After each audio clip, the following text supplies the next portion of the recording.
If everything suddenly feels unreal, like you're slightly disconnected from your own life, this is what's actually happening to your brain.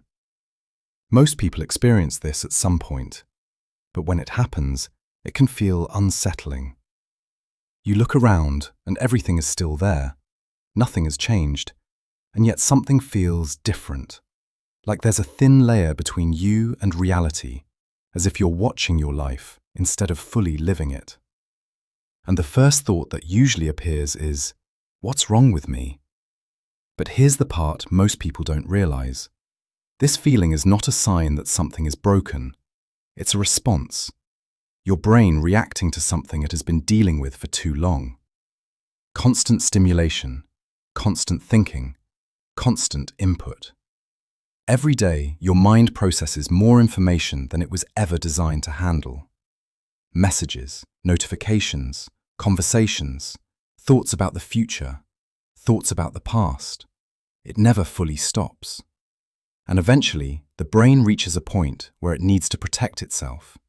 Not in an obvious way, but in a subtle one. It creates distance. It slightly reduces the intensity of your experience. Not because something is wrong, but because fully processing everything would be too much. So instead, it softens reality. And that's the feeling you notice. That strange sense that things aren't quite as real as they should be.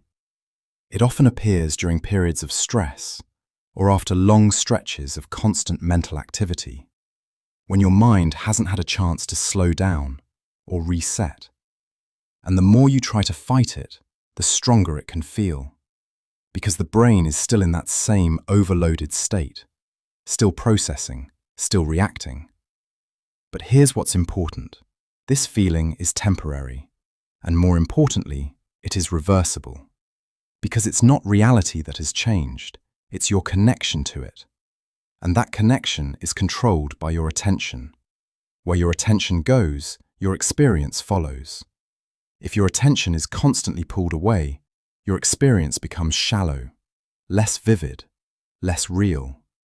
But when your attention returns, so does the sense of being present. This is why simple moments can feel so powerful. A quiet walk, no phone, no distractions, just being there. At first, it feels uncomfortable. Your mind looks for something to focus on, something to fill the space. But if you stay with it, something shifts. The noise starts to settle. The distance begins to close. And slowly, things start to feel real again. Not instantly, but gradually. Because your brain is no longer trying to protect itself from overload. It's finally able to process what's in front of it and reconnect to it. That feeling, the one that makes everything seem slightly unreal, is not something to fear. It's a signal, a sign that your mind has been pushed too far for too long, and that it needs space. Not more stimulation, not more thinking, just space. And when you give it that, your connection to reality begins to return.